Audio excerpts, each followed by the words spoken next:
할렐루야. 오늘 함께 읽으실 말씀은 마태복음 20장 1절부터 16절까지 말씀입니다. 마태복음 20장 1절부터 16절까지 말씀을 다 같이 합독하겠습니다.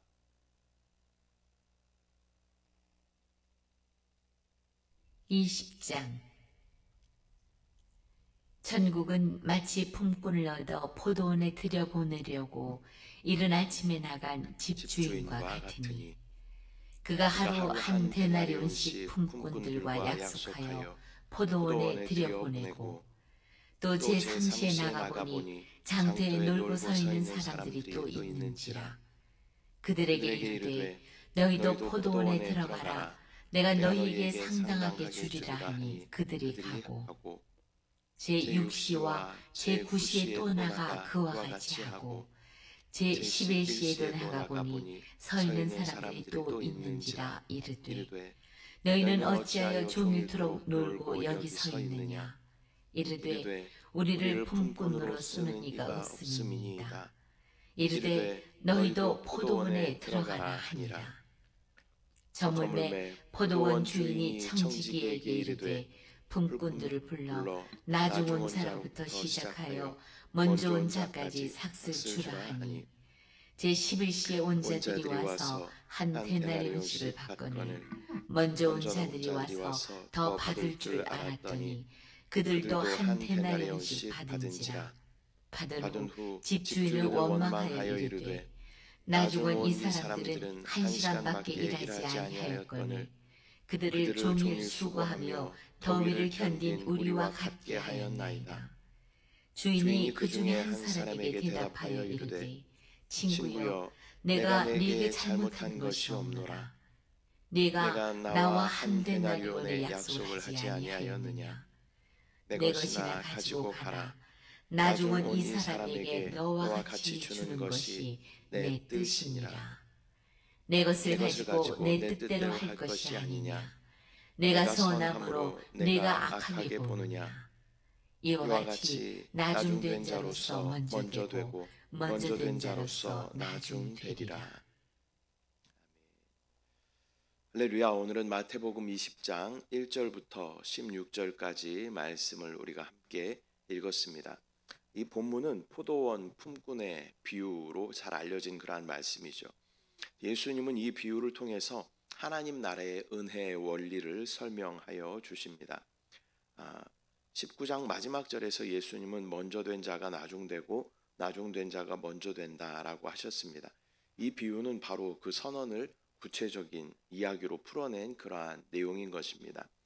세상은 언제나 일한 만큼 보상받는 정의의 질서를 중요하게 생각합니다. 그러나 하나님 나라는 자격 없는 자에게 값없이 주어지는 은혜의 질서로 운영되는 것입니다. 예수님은 우리에게 하나님 나라의 주인은 하나님 자신이시며 또 그분은 자비와 은혜로 일하신다라는 사실을 우리 가운데 깨닫게 하여 주십니다. 먼저 1절 말씀. 천국은 마치 품꾼을 얻어 포도원에 들여보내려고 이른 아침에 나간 집주인과 같으니. 예수님은 천국을 포도원 주인이 품꾼을 고용하는 일에 비유하고 계십니다.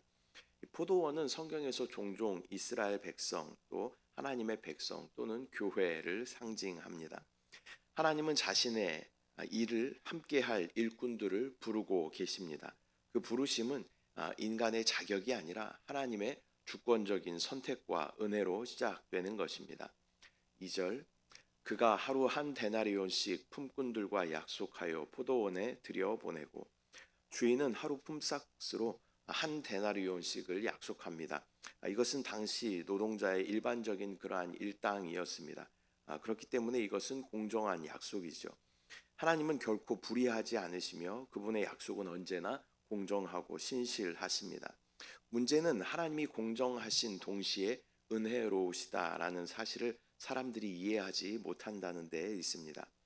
3절부터 5절. 또 제3시에 나가보니 장터에 놀고 있는 사람들이 또 있는지라. 그들에게 이르되 너희도 포도원에 들어가라. 내가 너희에게 상당하게 주리라 하니 그들이 가고. 제6시와 제9시에 또 나가 그와 같이 하고 주인은 아침 9시 정오 또 오후 3시에도 사람들을 불러 포도원으로 들입니다.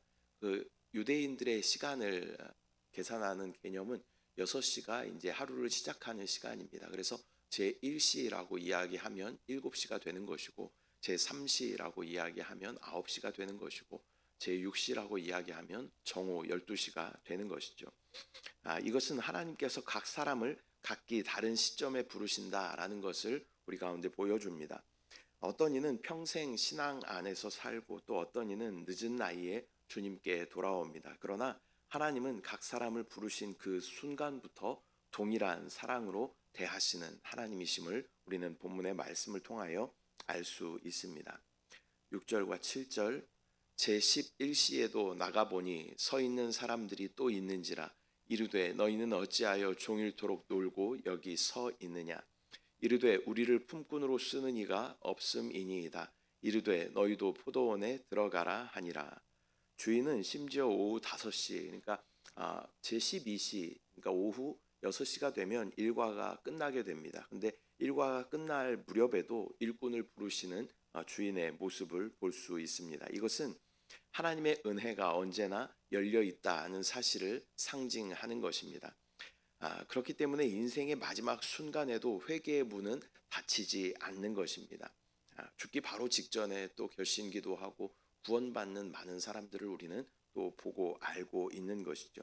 하나님은 일을 한 양보다 그분의 부르심에 응답했는가라는 그러한 마음을 보신다라는 것을 알 수 있습니다.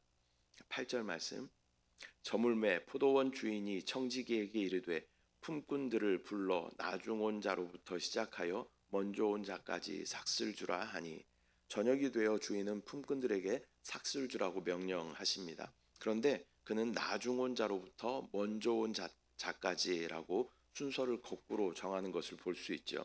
이것은 곧 하나님 나라의 역전의 원리를 다시 한번 예시하여 주시는 그러한 장면입니다. 하나님의 보상 체계는 세상의 계산과는 전혀 다르다라는 것을 우리는 알 수 있습니다. 9절 제11시에 온 자들이 와서 한 데나리온씩을 받거늘 나중에 온 사람들이 한 데나리온을 받습니다. 이것은 영원한 구원에 대한 영생을 의미하는 것이죠. 이것은 인간적인 기준으로 보면 불공평해 보이는 그러한 은혜입니다. 그러나 하나님 나라에서는 일한 양이 아니라 하나님의 은혜의 깊이에 따라서 그 구원이 주어진다라는 것을 우리는 알 수 있습니다. 이 모든 구원은 인간의 공로가 아닌 하나님의 전적인 선물로 주어지는 것입니다. 10절 먼저 온 자들이 와서 더 받을 줄 알았더니 그들도 한 데나리온씩 받은지라. 먼저 온 자들이 그것을 보고 더 받을 줄 알았습니다. 이것은 인간 마음속에 있는 자기의 의와 또 비교의식을 드러내는 그러한 모습이죠. 사람은 자신보다 늦게 온 자가 동일한 보상을 받는 것을 쉽게 받아들이지 못합니다. 그러나 하나님 나라에서는 공평보다는 은혜가 더 큰 원리로 작동한다라는 것을 우리는 알아야 합니다. 11절 12절 말씀 받은 후 집주인을 원망하여 이르되 나중 온 이 사람들은 1시간밖에 일하지 아니하였거늘 그들을 종일 수고하며 더위를 견딘 우리와 같게 하였나이다. 그들은 불평하면서 우리가 더 오래 수고했는데 왜 똑같습니까? 라고 따지고 있습니다. 이것은 세속적인 정의의 관점과 또 하나님의 은혜의 관점이 충돌하는 그러한 장면입니다. 그들은 자신이 받은 것을 감사하지 않고 다른 사람의 몫을 기준으로 하나님을 판단하고 있습니다. 13절 주인이 그 중에 한 사람에게 대답하여 이르되 친구여 내가 내게 잘못한 것이 없노라 내가 나와 한 데나리온의 약속을 하지 아니하였느냐. 주인은 그 중 한 사람에게 친구여 내가 내게 잘못한 것이 없다라고 말하면서 내가 한 데나리온을 약속하지 않았느냐라고 이야기합니다. 하나님은 인간의 시비를 넘어서는 완전한 정의와 자비의 주인이십니다. 그분은 약속하신 것을 그대로 주셨습니다.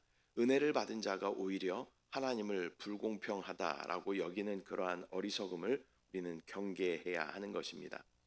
14절 15절 내 것이나 가지고 가라. 나중에 온 이 사람에게 너와 같이 주는 것이 내 뜻이니라. 내 것을 가지고 내 뜻대로 할 것이 아니냐. 내가 선함으로 내가 악하게 보느냐.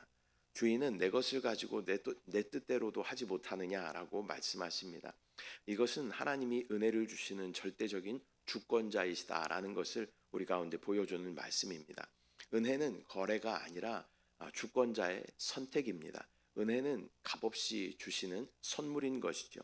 하나님은 인색하지 않으시며 그분의 자비는 은혜를 나누는 자유를 가지고 있는 것입니다. 16절 이와 같이 나중된 자로서 먼저 되고 먼저 된 자로서 나중되리라. 이와 같이 나중된 자로서 먼저 되고 먼저 된 자로서 나중되리라 라는 이 말씀은 이 비유 전체의 결론을 다시 한번 결론 지어주고 있는 말씀입니다. 하나님 나라에서는 인간의 순서, 능력, 경력, 공로가 중요하지 않습니다. 중요한 것은 하나님의 부르심에 응답했는가라는 그 믿음을 하나님께서 보신다라는 것입니다. 세상의 기준으로는 뒤에 있던 자라도 하나님의 은혜 안에서는 앞서게 될 수 있습니다.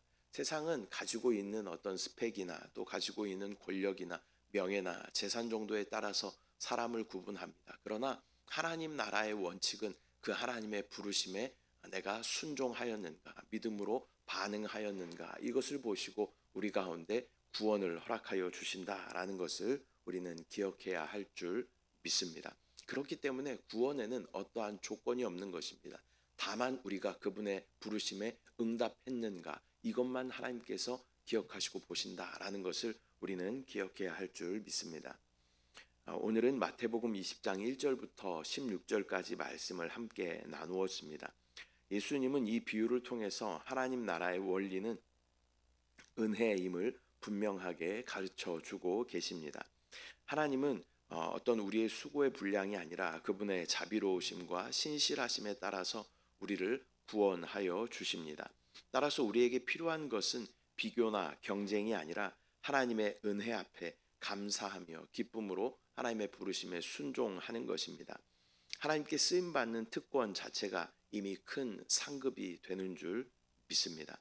하나님 나라의 영원한 구원에 대하여 이렇게 말씀하시고 또 천국의 보상은 또 다른 개념이 조금 있습니다. 그래서 하나님 나라를 위해서 애쓰고 힘쓰고 또 노력하여 하나님 나라를 위해 쌓은 공로는 또 하나님께서 그 천년왕국 시대를 통하여서 우리 가운데 다음 시대의 보상으로 갚아 주실 줄 믿습니다. 그것을 믿음으로 바라보며 또 순종하며 충성하는 저와 여러분들 되시기를 축복합니다. 기도하겠습니다. 사랑의 주님, 은혜와 사랑을 감사드립니다. 오늘 마태복음 20장 말씀을 통하여서 구원을 받는 것은 우리의 어떠한 수고가 아니라 하나님의 전적인 은혜를 통하여 우리가 구원을 받게 되었음을 믿음으로 바라볼 수 있도록 주여 인도하여 주시고, 우리의 어떠한 자격이 아니라 다만 그 부르심에 믿음으로 응답하는 것이 그 구원을 받는 유일한 조건이 됨을 믿음으로 바라볼 수 있도록 주여 인도하여 주시고, 또 많은 사람들에게 이 구원을 전할 수 있도록 주여 우리 가운데 담대한 믿음을 허락하여 주시옵소서. 오늘 하루도 이 말씀 붙잡고 구원에 대한 확신을 가지고 또 하나님 나라 위에 달려갈 수 있도록 주여 은혜를 부어 주시옵소서. 역사하실 주님을 바라봅니다. 의지합니다. 소망합니다. 따라갑니다. 주님을 사랑합니다. 감사드리고 예수님의 이름으로 기도드립니다. 아멘. 하늘에 계신 우리 아버지여, 이름이 거룩히 여김을 받으시오며 나라가 임하시오며 뜻이 하늘에서 이루어진 것 같이 땅에서도 이루어지이다. 오늘 우리에게 일용할 양식을 주시옵고 우리가 우리에게 죄 지은 자를 사하여 준 것 같이 우리 죄를 사하여 주시옵고 우리를 시험에 들게 하지 마시옵고 다만 악에서 구하시옵소서. 나라와 권세와 영광이 아버지께 영원히 있사옵나이다. 아멘.